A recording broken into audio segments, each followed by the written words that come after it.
नमस्कार, मैं डॉक्टर नरेश शुक्ला और मेरे चैनल डॉक्टर ज्योतिष में आपका स्वागत है। जो पिछले टाइम वीडियो बना था उस पे आपने देखा था कि नंबर कैसे लिखे जाते हैं, किस टाइप से नंबरों को लिखा जाता है और पूरी की पूरी जो है कृष्णमूर्ति पद्धति वो नंबर पे ही बेस है। आपको नंबरों का ज्ञान होगा, अच्छे से ज्ञान होगा तो आप प्रेडिक्शन कर पाओगे, वरना आपके लिए समस्या आ जाएगी। तो मैंने पिछले वीडियो में बता दिया था कि नंबरों को कैसे लिखा जाता है। किसी भी हाउस, किसी भी भाव के नंबर को लिखने के लिए उसके सब लॉर्ड, उसके नक्षत्र लॉर्ड और उसके सब लॉर्ड के नंबर को लिखा जाएगा। तो इसी प्रकार से हम देखेंगे आज कि कभी कभी तो आदमी जो है वो बीमारियों से ग्रसित होता है,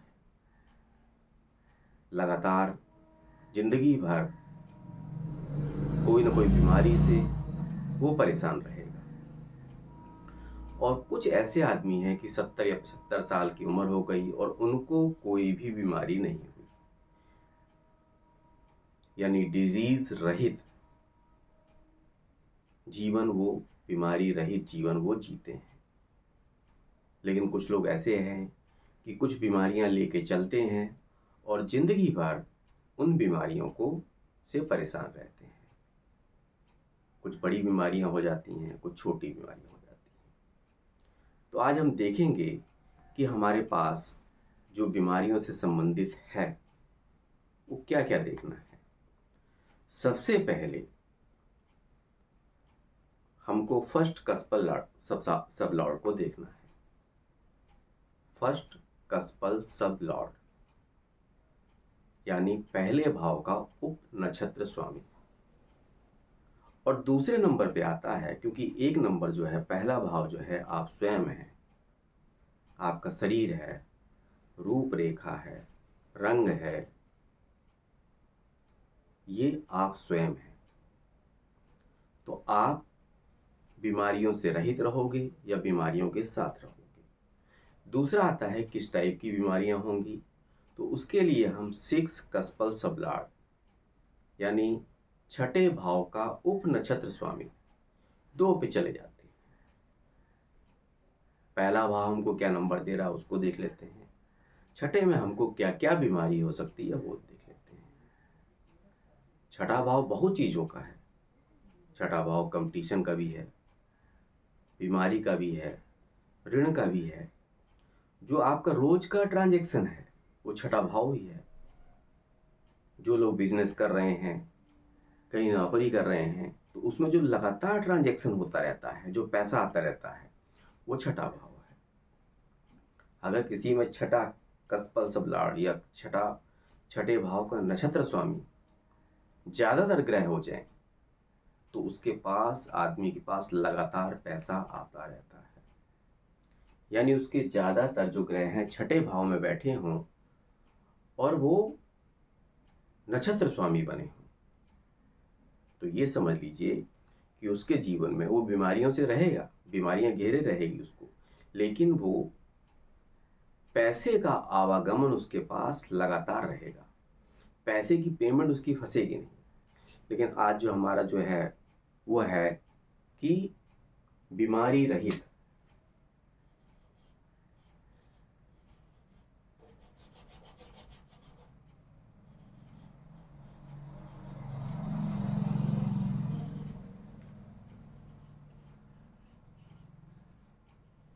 जीवन या बीमारियों के साथ। तो अगर फर्स्ट CSL या फर्स्ट CSL का क्या मतलब हुआ है कि फर्स्ट भाव पे जाएंगे और उसका सब लॉर्ड देखेंगे, SB लिखा होगा, और उसका नक्षत्र लॉर्ड देखेंगे। फर्स्ट कस्प ये हमने लिख दिया है SB, वैसे ये पूरा का इसका मतलब ही होता है कि फर्स्ट भाव के कस्पल सब लॉर्ड पे जाएंगे और उसका SB देखेंगे। ये हमको 1, 5, 7, 9, 11 जैसे नंबर दे दे, ये नंबर यहां भी आ सकते हैं, नंबर रिपीट भी हो सकते हैं। तो आदमी का जीवन जो है आप देखेंगे कि बीमारियों से रहित रहेगा, वो जिंदगी भर उसको कोई बीमारी नहीं होगी। अब ये नंबर कैसे हैं, मैं उसको डिस्क्राइब कर देगा। तो पहले भाव के कसफल सबलाड़ पे जाना है आपको, यानी सबलाड़ और उसके फिर नक्षत्र लाड़ पे। जो सबलाड़ होगा कोई ग्रह होगा, उस ग्रह के नक्षत्र लॉर्ड पे एनएल पे चले जाना, उसके नंबर देख लिए। नंबर लिखना मैंने आपको बता दिया है, वो भी कोई ग्रह होगा, उसके नंबर आगे लिख लिए। दोनों के नंबर में देखा कि 6 8 12 ना आ रहे हो। अगर इस टाइप के नंबर आ रहे हैं तो आदमी बीमारियों से जिंदगी भर कोई बीमारी नहीं होगी। छोटी मोटी सर्दी जुकाम हो जाए बात अलग है, वरना वो जल्दी उसको वो भी नहीं होती है। तो केवल हमको 2 ही से पता लग जाता है कि बीमारियों से रहित रहेगा, वो उसको कोई बीमारी नहीं होगी। इसमें एक नंबर जो है वो आदमी का स्वयं का व्यक्तित्व है, वो तो होना जरूरी है। अब 5 नंबर क्या दिखाता है, जो कृष्ण मूर्ति पद्धति में है, जो भी नंबर लिखा है उसके अगले भाव को वो निगेट कर देता है, मतलब उसका हनन करता है। या इस तरह से कह ले कि अगले भाव, जैसे 5वां नंबर लिखा है, इसका अगला भाव छठा हो गया, तो ये छठे की चीजों का हनन करेगा, छठे की चीजों को कैंसिल करता चला जाएगा। अगर 5वां भाव आ रहा है तो हो सकता है सरकारी के लोग ना बन रहे हो, अगर कहीं सरकारी वाला योग ना दिखाए, 6 नंबर उसमें नहीं आए, तो ये छठे का हनन भी कर देगा। बीमारियों रहित तो रहेगा ये, लेकिन हो सकता है उसको नौकरी करने में समस्या आ जाए, व्यापार कर सकता है, नौकरी करने में समस्या आ जाए। तो 5वां नंबर दिखाता है कि छठे का हनन, जो उसका अगला वाला नंबर है उसका हनन, उस ग्रह का उसने हनन कर दिया।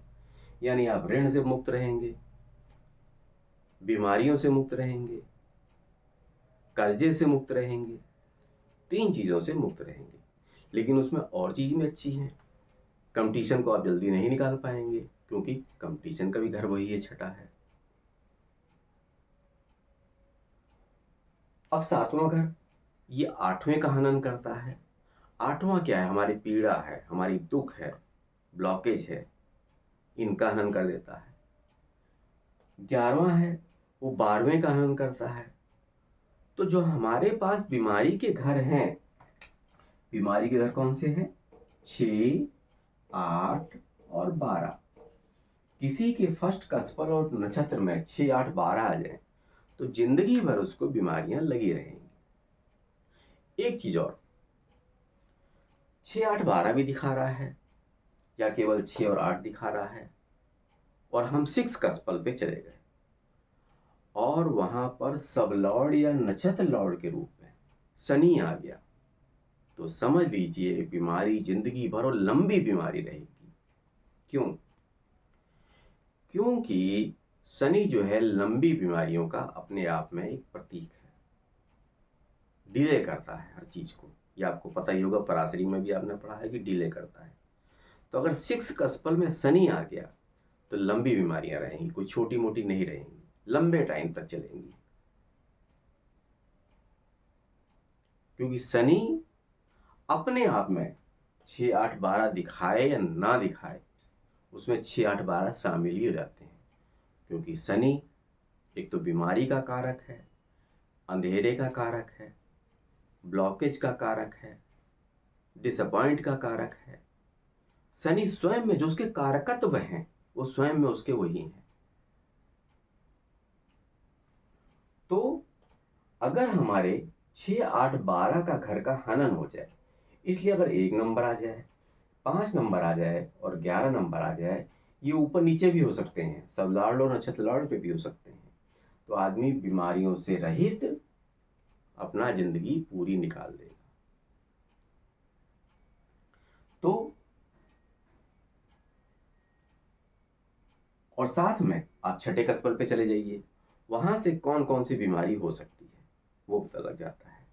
शनि है तो थोड़ा सा सतर्क हो जाइए, क्योंकि शनि हमेशा लंबी बीमारियों को देगा। तो ये था बीमारी। अब बीमारी कैसे होगी? अगर सब लॉर्ड और नक्षत्र लॉर्ड पे ये नंबर रिपीट हो जाए कहीं 6, 8, 12, तो आदमी बीमारियों के साथ रहेगा। अगर 6, 8, 12 हो जाते हैं तो ये बीमारियों के साथ, इनके साथ कुछ और नंबर भी हो सकते हैं, लेकिन 6, 8, 12 आ गए तो ये आदमी बीमारियों के साथ ही। मालूम चला दोनों तरह के नंबर आ गए, दोनों ही तरह के नंबर आ गए। पहला भी आ गया, 5वां भी आ गया, 7वां भी आ गया, 11वां भी आ गया। बीमारी रहित क्या आ गए नंबर? साथ में 8वां भी आ गया, दूसरा भी आ गया कुछ, और फिर 5वां आ गया। अब देखिए, ये बीमारियों से रहित तो आएगा, लेकिन इसमें एक चीज क्या आ रही है? 8वां घर। 8वां घर क्या है? पीड़ा है। पीड़ा किसी भी तरह से हो सकती है, मानसिक भी हो सकती है, शारीरिक भी हो सकती है, पारिवारिक भी हो सकती है, आर्थिक भी हो सकती है। तो ये आदमी बीमारियों से तो फ्री रहेगा, लेकिन कुछ ना कुछ पीड़ा में रहेगा। सर्दी, जुखाम, खांसी, पैर दर्द, ये इसको कुछ नहीं होगा जिंदगी भर, कोई बड़ी बीमारियां नहीं पकड़ेंगी, लेकिन कहीं ना कहीं ये पीड़ा में रहेगा किसी भी तरह से। चाहे बच्चों की पीड़ा हो, चाहे किसी तरह की पीड़ा हो, चाहे पत्नी की पीड़ा हो, उनसे थोड़ा सा ये तनाव में रहेगा, क्योंकि 8वां घर स्ट्रेस का कारक है, डिप्रेशन का कारक है। हाँ, 8वां घर पैसा भी देता है, दूसरे का धन 8वां ही घर है। जो दूसरे से पैसा हमको मिलता है वो 8वां घर है। कैश मनी जिसको कहा जाता है, वो दूसरे का घर है। इसीलिए जो पैतृक संपत्ति मिलती है वो 8वें घर से मिलती है। तो 8वां घर अगर पीड़ा देता है तो साथ ही साथ में आपको स्ट्रेस भी देता है। तो इसी के साथ मुझको विदा दीजिए। चैनल को ज़्यादा से ज़्यादा सब्सक्राइब करिए, वीडियो को लाइक करिए। नमस्कार।